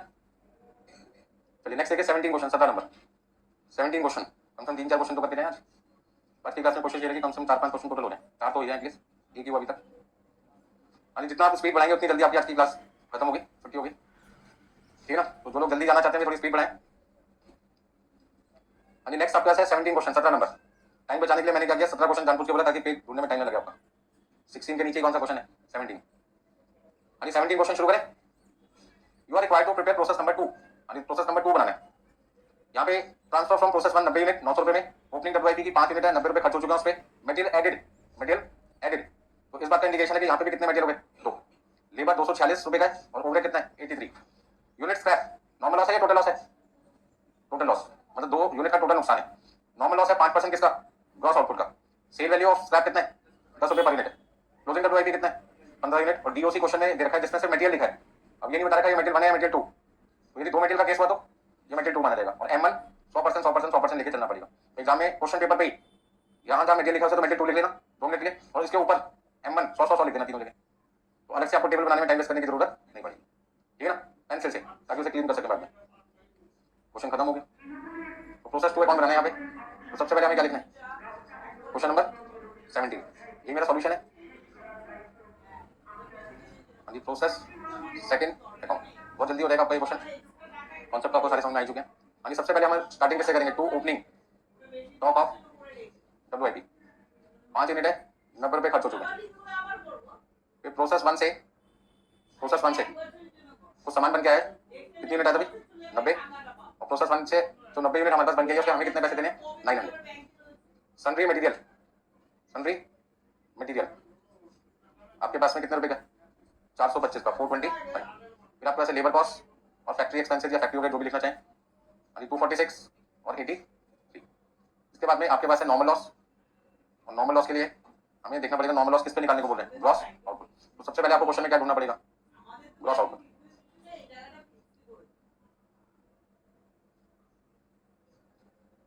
ग्रॉस आउटपुट का फॉर्मूला याद है, ओपनिंग प्लस इंट्रोड्यूस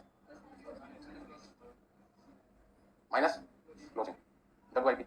अब ओपनिंग है 5, इंट्रोड्यूस है 90, क्लोजिंग माइनस किया 15, 95 माइनस 15 कितना आएगा, 80 यूनिट। 80 यूनिट हमारे पास में आ गया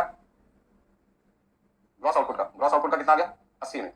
अब यदि ग्रॉस आउटपुट 80 यूनिट है तो नॉर्मल लॉस कितना भी, 80 का 5%, 4 यूनिट। अच्छा, हमने सोचा था नुकसान कितना होगा, 4 यूनिट का। नुकसान कितना होगा, 4 यूनिट का, लेकिन हुआ कितने का आपका, टोटल लॉस कितना है, टोटल लॉस 2 यूनिट का। अच्छा, टोटल लॉस हुआ 2 यूनिट का, मतलब एक्चुअल लॉस कह सकते हैं 2 यूनिट का, जबकि सोचा कितना है 4 का। तो नुकसान कम हुआ ज्यादा हुआ, नुकसान कम हुआ ज्यादा हुआ, नुकसान कम हुआ ज्यादा हुआ, कम होगी।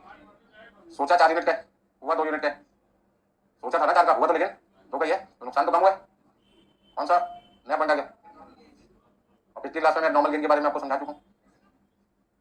अब इन सबका सम करो, बताओ कितना लिखूं, 97, 97 और यहाँ पे फिनिश्ड स्टॉक अकाउंट कितना लिखूं, 97 में से 90 माइनस कर दिया, कितना दे, 70। अब स्क्रैप वैल्यू का रेट क्वेश्चन में कितना बता रखा था आपको, स्क्रैप वैल्यू का रेट 10 रुपये पर यूनिट है, तो वैल्यू कितनी आ गई, 40 रुपये। फिर से 3 चीजें ढूंढ के निकालनी है, एक फिनिश स्टॉक की वैल्यू, क्लोजिंग WIP की वैल्यू, और तीसरा आपका एबनॉर्मल गेन। सारा काम जैसे चलता था वैसे ही चलेगा, कोई चेंज नहीं है। सिर्फ एबनॉर्मल गेन में ध्यान रखना है कि क्वांटिटी पॉजिटिव की जगह क्या लिखनी है, नेगेटिव।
अब देखिए आगे करना क्या, वर्किंग नोट बनाने, इक्विवेलेंट प्रोडक्शन स्टेटमेंट, और FIFO method, first in first out. Opening stock WIP introduce and completed. सबसे पहला काम क्या है, फॉर्मेट बनाना।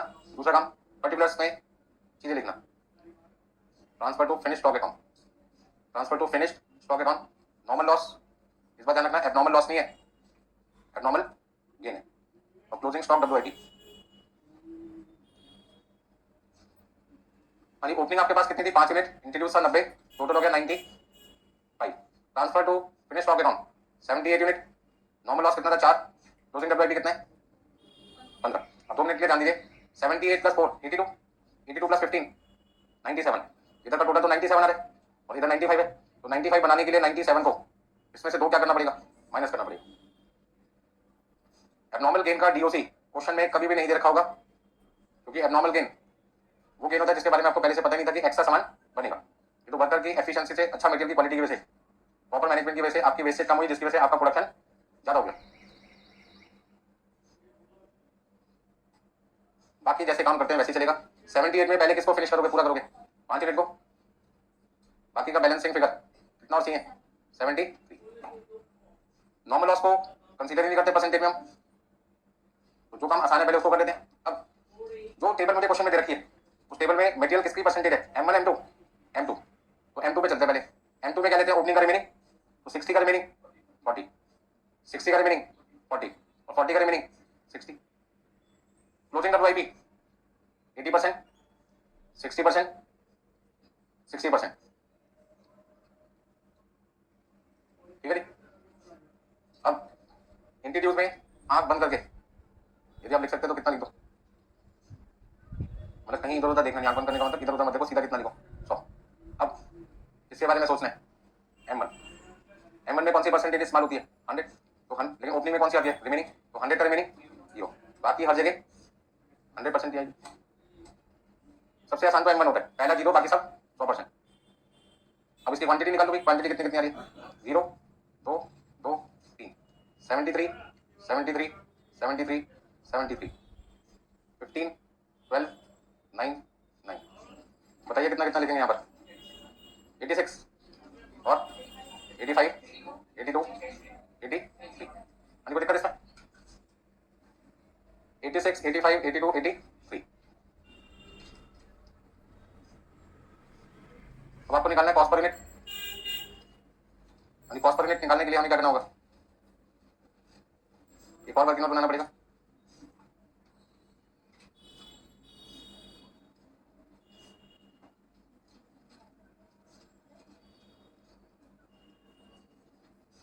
कॉस्ट कितनी आपने इनकर की थी शुरू में,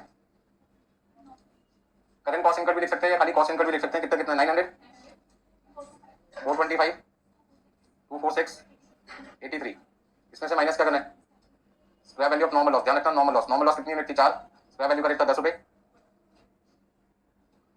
तो आपकी नेट कॉस्ट कितनी आ रही है 860 425 246 83। Equivalent production, equivalent production unit कितनी आपकी 86 85 82 83, तो आपके पास आ जाएगा कॉस्ट पर यूनिट, पहले केस में 10 रुपए, दूसरे में 5 3 2, कोई दिक्कत सॉरी 1, 83 को 83 से डिवाइड किया कितना आ जाएगा 1 10 5 3 1, कोई दिक्कत इसमें किसी को, नोट कर लीजिए फटाफट से।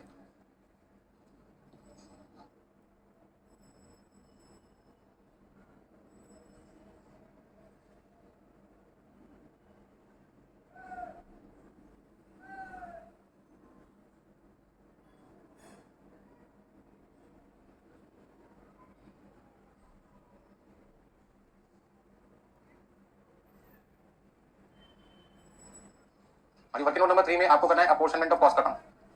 अपोर्शनमेंट ऑफ कॉस्ट में सबसे पहले तो आपको क्वांटिटी देख देख के लिखनी पड़ेगी इक्विवेलेंट प्रोडक्शन स्टेटमेंट से, और रेट आपका 10 5 3 1 का यूज होगा। करें शुरू, नोट कर लिया सबने, ठीक है, तो सारी चीजें बच्चों वाली होगी, बच्चों वाले मतलब तो सारी चीजें आपको ढंग से समझ में आ चुकी है, तो ये सारी चीजें आपको कैलकुलेट करके फिर आंसर बोर्ड पे चेक करें, देख देख के ना लिखें, ठीक है ना। फिर तो रजिस्टर बनने वाली बात होगी, हमारी वाला सर रजिस्टर के पैसे देगा, जो पेन आपका खराब हो रहा है यूज हो रहा है उसके पैसे नहीं मिलेंगे।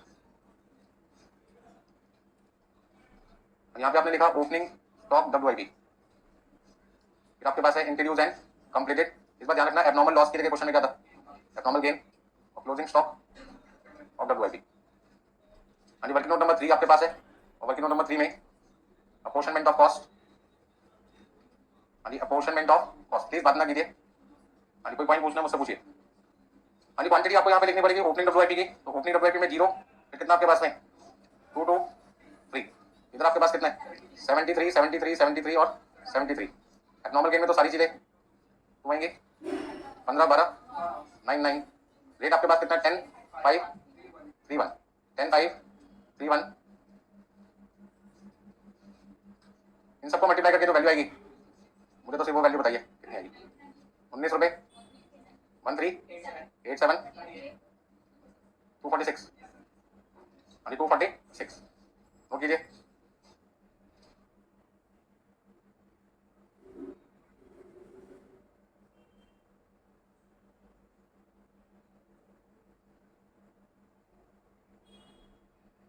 और प्रोसेस अकाउंट में जो वैल्यू लिखनी थी वो वैल्यू लिखिए, और जिनका ये क्वेश्चन कंप्लीट हो गया 17, अगला उनके लिए है 22 20 नंबर, ठीक है। 20 फिर 27, जल्दी जल्दी 2 क्वेश्चन करने, 20 एंड 27 तक बोलिए, जल्दी जाते हो, ठीक है ना। जैसे तुम्हें थकान फील हो, सोचो हमारा टारगेट अभी पूरा नहीं हुआ 10% भी, तो आपके ड्रीम्स हैं वो पूरा करने के लिए बहुत मेहनत है।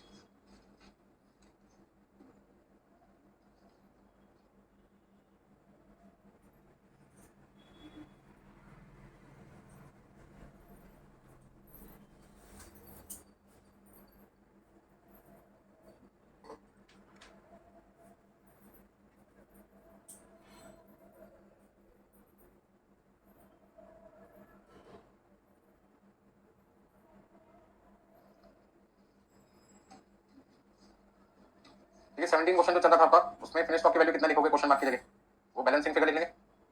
क्लोजिंग आपके पास है 246 और एबनॉर्मल गेन की वैल्यू कितनी थी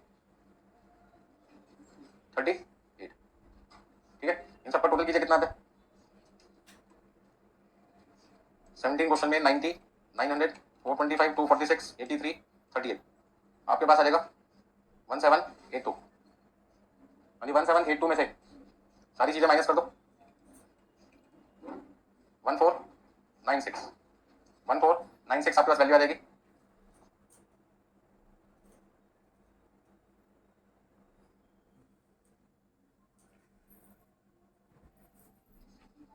अभी सभी बच्चों ने नोट कर लिया, ठीक है। नेक्स्ट आपके पास है 22 अभी 20 क्वेश्चन में एक अच्छा पॉइंट मुझे दिखाई दिया, ओपनिंग डब्ल्यूआईपी निल। जब ओपनिंग डब्ल्यूआईपी निल है तो ना तो क्वेश्चन में फीफो मेथड होता है, ना लीफो, ना वेटेड एवरेज, क्योंकि आपके पास एक ही तरीके का गुड्स होगा जिसको कंप्लीट करके भेजना है।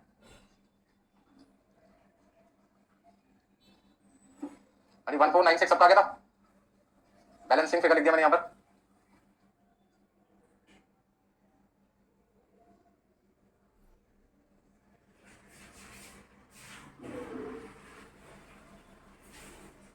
हो गया यहाँ तक सबका।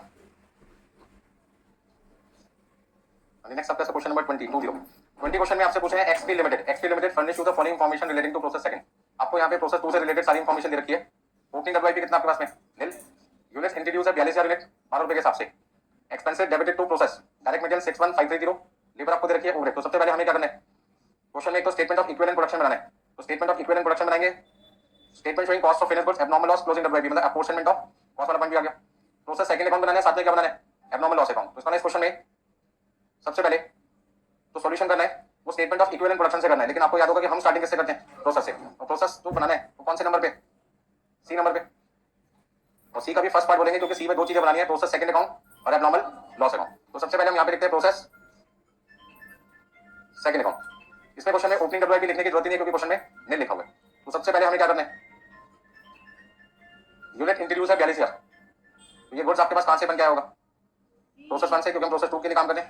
42,000 यूनिट बन के आई है 12 रुपए के हिसाब से। प्रोसेस 1 वाले ने हमसे 12 रुपए के हिसाब से कितने रुपए मांगे, 5,04,000। इसके अलावा expenses debited to process account, process में हमने मटेरियल का मतलब है सन्ड्री मटेरियल, सन्ड्री मटेरियल कितने रुपए का लगा दिया 61530। लेबर कॉस्ट के पैसे दिए, और फैक्ट्री एक्सपेंसेस या फैक्ट्री के जो भी आप नाम देना चाहें, कितना कितना लिखेंगे 888 176 400। अब फिनिश आउटपुट, फिनिश आउटपुट का मतलब है फिनिश स्टॉक अकाउंट में कितनी क्वांटिटी ट्रांसफर कर दी 39,500। क्लोजिंग डब्ल्यूआईपी कितनी यूनिट है, closing stock WIP 1200 unit. Normal loss 2% of input, सबसे पहले हम बात करते हैं नॉर्मल लॉस की। और इनपुट का मतलब क्या था, opening plus introduce, opening 0 introduce, तो दोनों का सम 42,000 का 2%, इसका नॉर्मल लॉस कितनी यूनिट होगी 840। तो आप यहाँ पे लिखेंगे 840 नॉर्मल लॉस। नॉर्मल लॉस लिखने के बाद कोई बैलेंसिंग फिगर आ रही है तो देखो इधर का टोटल कितना आपका 42,000, और 42,000 में से तीनों चीजें क्या कर दो आप माइनस, और मुझे बताइए कितना आता है। हाँ जी, 42,000 में से हमने तीनों चीजें माइनस की 460 और 60, कौन सा लॉस, नॉर्मल लॉस, बैलेंसिंग, ठीक है। अब इस क्वेश्चन में एक नया पॉइंट क्या है, स्क्रैप का रेट ना 2 बार रखा है, एक बार 4.5 रुपए और एक बार 9 रुपए। तो नॉर्मल लॉस का स्क्रैप रेट नॉर्मल लॉस के लिए इस्तेमाल होगा, एब्नॉर्मल लॉस में एब्नॉर्मल लॉस का स्क्रैप रेट यूज होगा। तो ये क्वेश्चन जो मैं करा रहा हूँ इसलिए करा रहा हूँ क्योंकि यहाँ स्क्रैप रेट कितनी बार है 2 बार, तो कौन सा कहाँ यूज करना है वो आपको बताना है मुझे, फटाफट से इतना नोट कीजिए। अच्छा, नॉर्मल लॉस का स्क्रैप रेट कितना बताया इन्होंने क्वेश्चन में 4 रुपए 50 पैसे। 4 रुपए 50 पैसे के हिसाब से 840 यूनिट आप मल्टीप्लाई करें 3780, इधर का टोटल कितना है हाँ जी 5 लाख कितना 30,700 8,30,750। बाकी 3 चीजों की वैल्यू आपको निकालनी है। अब इन तीनों चीजों के साथ साथ अभी एबनॉर्मल लॉस अकाउंट भी बनाना बाकी है, तो वो सी का सेकंड पार्ट हो जाएगा। पहले आप इतना नोट कीजिए।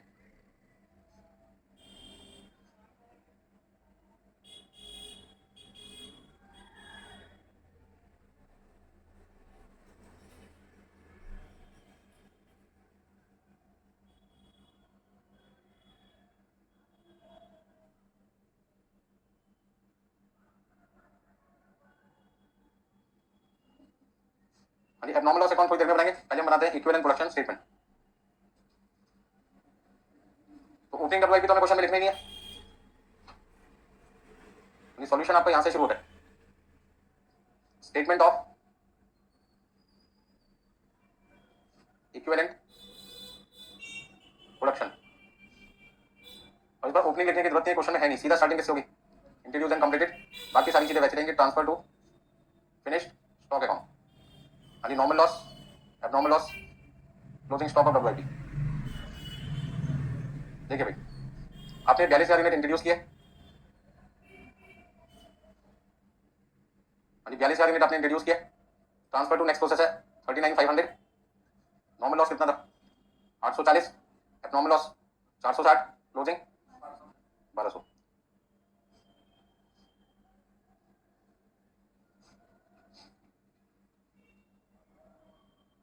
अब आपको चाहिए डिग्री ऑफ कंप्लीशन, इसमें सबसे पहले मैं किसको नहीं लिखना चाहता, नॉर्मल लॉस।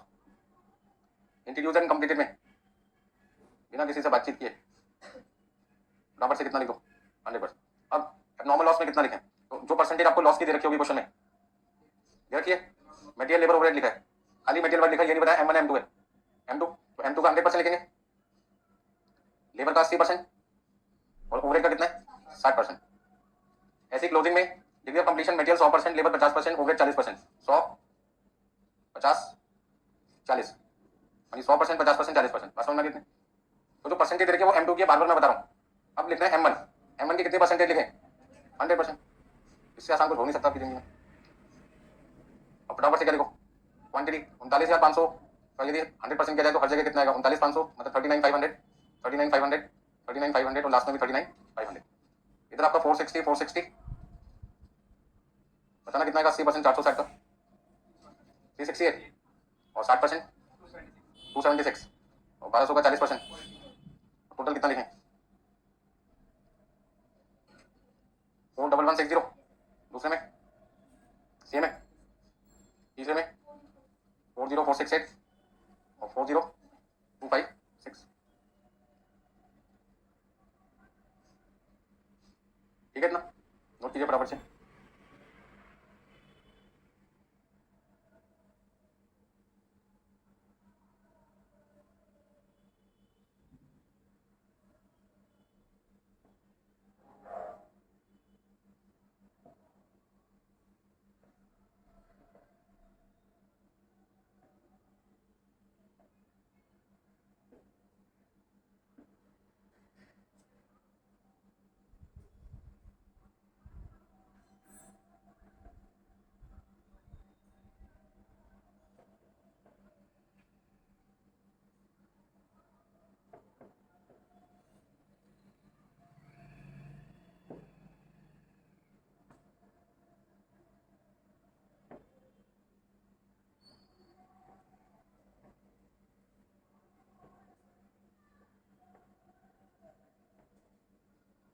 अब देखिए अगला पॉइंट आपके पास क्या है, कॉस्ट पर यूनिट निकालना है, जो आपका वर्किंग नोट का काम करेगा। भाई जो चीज पूछी है वो सॉल्यूशन है, जो नहीं पूछा वो वर्किंग नोट है। तो यहाँ पे आप क्या लिखेंगे, कॉस्ट इनकर्ड, अभी कितने कितने रुपए खर्च किए 5,04,000, 61,530, 888, 20, 176, 400।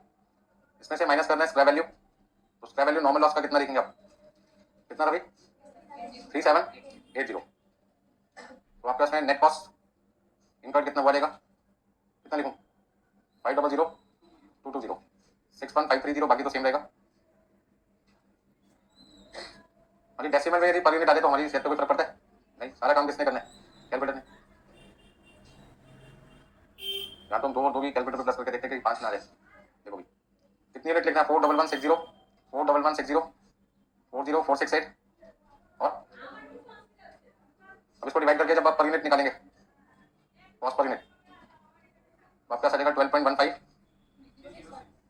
ठीक है। अगला 494898 लिख देते हैं राउंड अप करके। 2.194821। अगला 4.381955।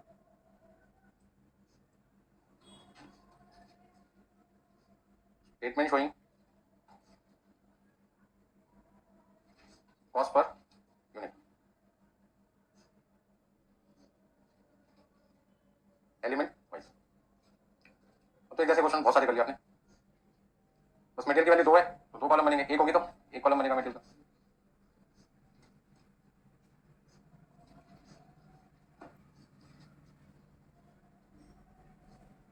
हो गया सबका?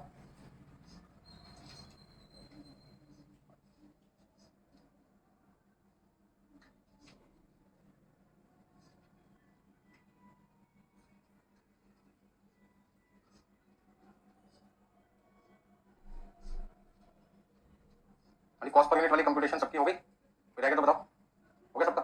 तो अगला आपके पास क्या है? Apportionment of cost. Apportionment of cost. देखिए यहाँ पे क्वेश्चन में ओपनिंग डब्ल्यूआईपी हम लिखा करते थे, बट ओपनिंग डब्ल्यूआईपी क्वेश्चन में है ही नहीं, तो बेटर है कि आप ओपनिंग डब्ल्यूआईपी लिखो ही मत एग्जाम में, सीधा स्टार्टिंग किससे करो? Introduce and completed, abnormal loss और क्लोजिंग स्टॉक डब्ल्यूआईपी। जो चीज है नहीं उसको लिखा है बस। क्वांटिटी आपके पास है 39,500, 39,500, 39,500। एब्नॉर्मल लॉस कितना कितना था?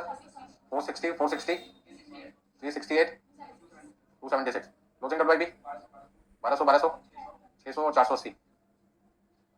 अब अगले तो आपने निकाले जब, तो ओपनिंग स्टॉक की तो वैल्यू है नहीं, इसको लिखने की जरूरत ही नहीं है, जो टाइम खराब करें अपना। बट ये बनाने की जरूरत ही नहीं आपको, सीधा स्टार्टिंग किससे करेंगे? इंट्रोड्यूस एंड कंप्लीटेड से। ठीक है ना? कई बच्चों को ओपनिंग लिखने की आदत है तो उसको समझाना पड़ेगा, वो आदत छोड़ दे अपनी। जब ओपनिंग है ही नहीं तो स्टार्टिंग किससे होगी? सीधा इंट्रोड्यूस एंड कंप्लीटेड। ठीक है। अब रेट आपको बताइए क्वेश्चन में, रेट कितना कितना है? 12.153061, 12.153061। फिर आपके पास रेट है 1.494898, 1.494898। आपका सॉल्यूशन कौन सा चल रहा है? B part. अच्छा यहाँ पे कॉस्ट पर यूनिट है 2.194821, 2.194821, 2.194821। रेट आपके पास है 4.381955, 4.381955। आगे मल्टीप्लाई करके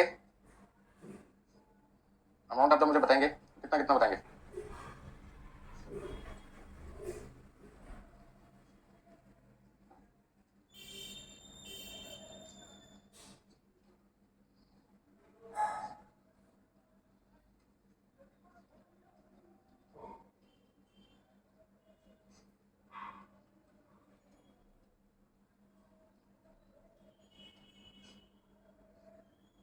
अरे आप यहाँ पे इंट्रोड्यूस एंड कंप्लीटेड की जगह भी क्या लिख सकते थे? क्या लिख सकते थे इसकी जगह?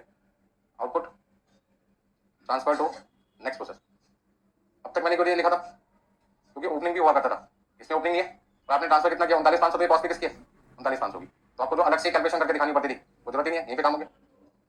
खाली इसी केस में इंट्रोड्यूस एंड कंप्लीटेड इसके बराबर है। मतलब कब तक बराबर हो सकता है? जब क्वेश्चन में ओपनिंग डब्ल्यूआईपी ना हो। जब जब क्वेश्चन में ओपनिंग डब्ल्यूआईपी ना हो उस समय इंट्रोड्यूस एंड कंप्लीटेड की जो वैल्यू आएगी वही value output transfer to next process बन जाएगी। तो आप यहाँ पे चाहे तो एक ही चीज लिख सकते हैं सीधा सीधा, कॉस्ट फिनिश स्टॉक। ठीक है ना इतना? अच्छा ए पार्ट भी होगा, बी पार्ट भी होगा, सी पार्ट भी होगा। सी पार्ट में लेकिन अभी एब्नॉर्मल लॉस बाकी है और प्रोसेस सेकंड अकाउंट जो बनाया उसमें वैल्यू भी लिखना बाकी है। तो तीनों वैल्यू यहाँ से कॉपी करो और वहां पर पेस्ट कर दो फटाफट से, कॉपी पेस्ट का जमाना है।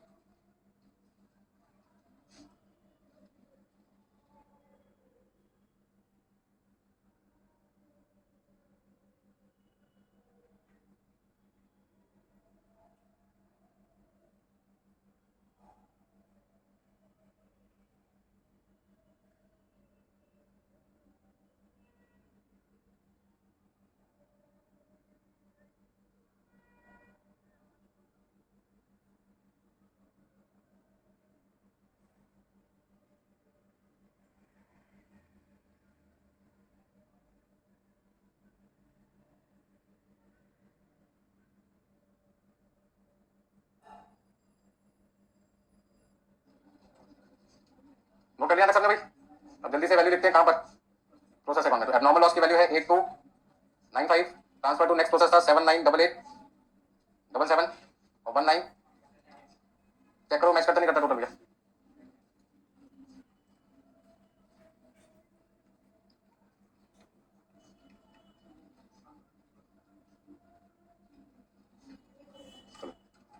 अब एक लास्ट अकाउंट है इस क्वेश्चन का, एबनॉर्मल लॉस अकाउंट।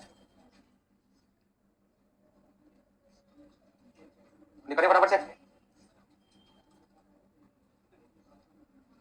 जिन लोगों ने प्रोसेस अकाउंट बना लिया तब तक एबनॉर्मल लॉस का फॉर्मेट बनाए। हो गया ना सबका? सी पार्ट में एबनॉर्मल लॉस,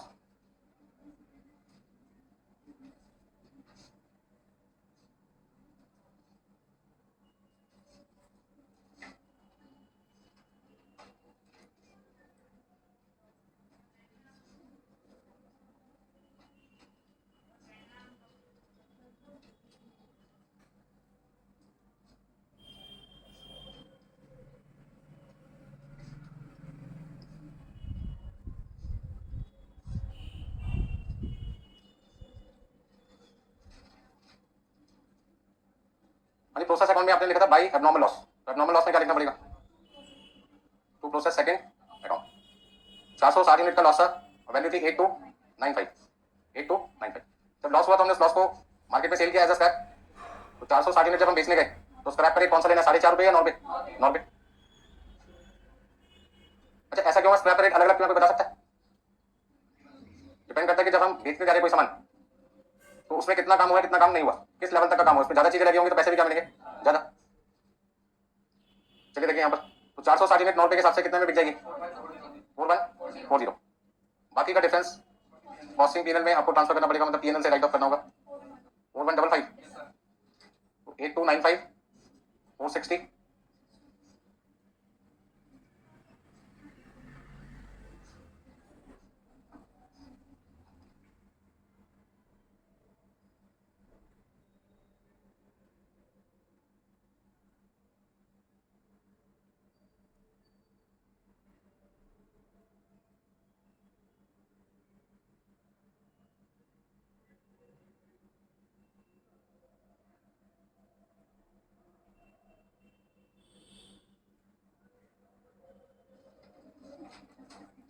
देखिए आज का आखिरी क्वेश्चन 27 नंबर 27। मैंने आपको नॉर्मल लॉस के 3 केसेस बताए थे, आउटपुट वाले, इनपुट वाला और एक था करंट इनपुट। तो पहले 2 केसेस तो हो चुके ना, अब कौन सा केस बाकी है? Current input. तो क्वेश्चन नंबर देखो 27, question number 27 Kunal and Divya Limited give the following particulars relating to process Q in its plant for the month of December 2003। 27 question में हमसे 4 चीजें पूछ रहे हैं, लेकिन प्रोसेस क्यू अकाउंट सबसे आखिरी में पूछ रहे हैं। तो आप मान के चलो ये जो प्रोसेस अकाउंट में बता रहा हूँ कौन से नंबर पे? डी नंबर पे, सबसे आखिरी में बनेगा ये।